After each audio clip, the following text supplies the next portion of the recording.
आसाम सुक्तिनि 6 नं दफानि जोहै हादोरसानि थागिबि सुबुंफोरनो रैखाथि होनाय आयदाखौ मावफुंनो थाखाय मिरु सोरखारा दानानै होनाय जौगा गोहोनि कमिटिया रायजोनां आर'जलाइनि गेजेरजोंसो मथाय आजावगोन। आजिरा मोननाय बिजिरगिरि बिप्लब कुमार शर्मानि दैदेननायाव मिरु सोरखारा दानानै होनाय सा 14 नि कमिटिया मैया मोनसे जथुमनायनि गेजेरजों बे थांखिखौ आजावो। खानापारानि स्टाफ कलेजाव जथुमनायनि गेजेरजों आसुनि बोसोनगिरि डक्टर समुज्जल कुमार भट्टाचार्यआ बे आयदानि सायाव बुङोदि आसामनि गासैबो हारिसाफोरनि गासै सुबुंफोरनिफ्राय मथाय लानायजों लोगोसे मख'जाथाव नोगोरारि आरो रायजो राजाफोरनि मथायखौ आजावनानैसो बे आयदाखौ आवगायहोनाय जागोन। मख'नांगोन दि बे कमिटिनि उननि जथुम्माया फैगौ 6 सेप्तेम्बर खालि फिन जागोन। हादोरसानि गंब्रै बिधानसभा जुथाइ सनारि, राताबारि, जनिया आरो राङापारानि उफ्रा बिसायख'थिनि थाखाय भारतीय जनता पार्टीनि अनगा कंग्रेसखौ हमफाना गुबुन गुबुन राजखान्थि हान्जा आरो उदां बिजाथिफ्रा साखाफारा जानायखौ नुनो मोननाय जादों। गिबि मन्थ्रि सभानन्द सन'वालनि नुजाथिनायाव मैया गुवाहाटीआव जथुम्नाय मोनसे मेलनि गेजेरजों बे मोनब्रै जुथायाव बिजेपि हान्जानि गोहोखौ गोख्रों खालामनो थाखाय खामानि मावनायनि थांखि आजावो। लोगोसे बुथ कमिटिफोरखौ गोख्रों खामानि मावहोनो लानायजों लोगोसे बिजेपिनि सोद्रोमा बांहोनायाव खामानि मावनायनि थांखि आजावनाय जायो। भारतीय जनता पार्टीआ आसामाव थांनाय 6 जुलाइनिफ्राय सोद्रोमा थिसननाय हाबाफारियाव माखासे जाफुंसार जानो हादों। हादोरसायारि बिजेपिनि सुलुं बादियै दिनैसिम बे सोद्रोमा थिसननाय हाबाफारिनि गेजेरजों गासै सा 15 लाख गोदान सोद्रोमा थिसननाय जाबाय। मख'नांगोन दि बिजेपिनि मावथिफ्रा गासै सा 11 लाखल' सोद्रोमा थिसननो थाखाय थांखि लानाय जादोंमोन।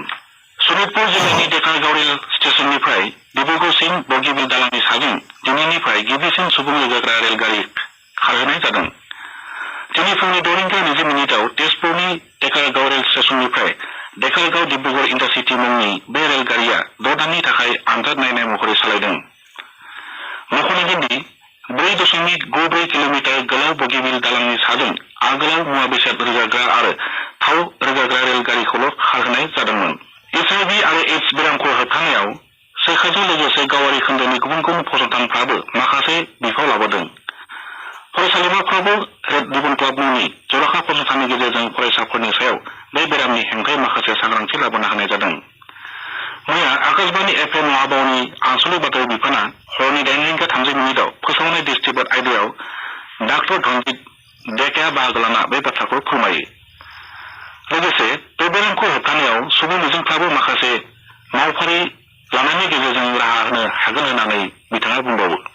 हादोरसानि टेट उथ्रिसारनाय गोजौ आरो जौसिन फरायसालिनि फोरोंगिरिफोरनि टेट उथ्रिनायनि समफारिया आरो 2 बोसोरनि थाखाय बांहोनानै होनाय जाबाय। बेजों लोगोसे बिथांमोननि समफारिया 7 बोसोर जाबाय। बे लेखायै फोरोंगिरिनि समफारिया 2012 मायथाइनि 15 जुननिफ्राय 2021 मायथाइनि 14 जुनसिम सोलिगोन। हादोरसानि गुबुन गुबुन जायगायाव थांनाय खायसे सान सिगांनिफ्राय अखा हाबाय थानायनि जाउनाव धेमाजि आरो जरहाट जिल्लानि खायसे जायगाफ्राव दैबाना लोमसावदों। थांनाय हराव गोब्राब अखा हानायनि जाउनाव निमाती घाटआव बुरलुंबुथुरनि दैमाया खैफोद सिमानि सायाव बोहैदों। सा सोनाब जरहाटनि भगदै दैमानि दैया बारिनायाव मथावरि बायनानै बै ओनसोला लोमसाव जादों। ओरैहाय उदालगुरि जिल्लानि नौनि दैमानि दैयाबो बारिनायाव सोनाब जंलिपारा ओनसोलाव फार खुरखानायजों लोगोसे गोबां जायगायाव लोमसावदों। लखिमपुरनि कपसां, बान्देना आरो बागसुग ओनसोलावबो गोबां दै लोमसावदों होनना खौराङाव फोसावनाय जादों। बाक्सा जिल्लानि सिमला थानानि सिङाव थानाय मानास हादोरारि हाग्रामानि दावधारा खाथि फालागुरि गामियाव मैया बेलासि समाव आखाइजों बानायनाय गंसे सिलाइ मोननाय जायो। मख'नांगोन दि गामि खाथिनि हाग्रायाव जायगानि मानसिफ्रा बे सिलाइखौ नुना बाक्सानि मिथिंगा अनफावरि मावजि गेन्द्रि इक' टुरिजम ससाइटिनो बे खौरांखौ होयो। उनावहाय ससाइटिनि मावथिफ्रा बे सिलाइखौ सिमला पुलिस थानायाव गथायनानै होयो।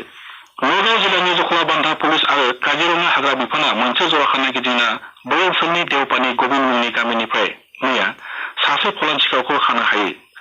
खाजानाय फलानखौ बिद्या रंफार होना सिनायनाय जादों। सुलुङाव मिथिनाय बादिब्ला खाजानाय फलाना गोबां गान्दा गावथारनाय जाथायजों लोब्बा दं। लोगोसे गोबां बाथ्रा मिथिबावनो थाखाय पुलिसआ बिखौ बाथ्रा सोंथिगासिनो दं। करिमगंज जिल्लानि सुतारगान्दियाव हा फाननायाव 6 कौटि 50 लाख रां जाखोमानायनि दायाव मैया करिमगंजनि बारग' जिल्ला बेंगिरि प्रदीप तालुकदारखौ गुवाहाटीआव खानाय जायो।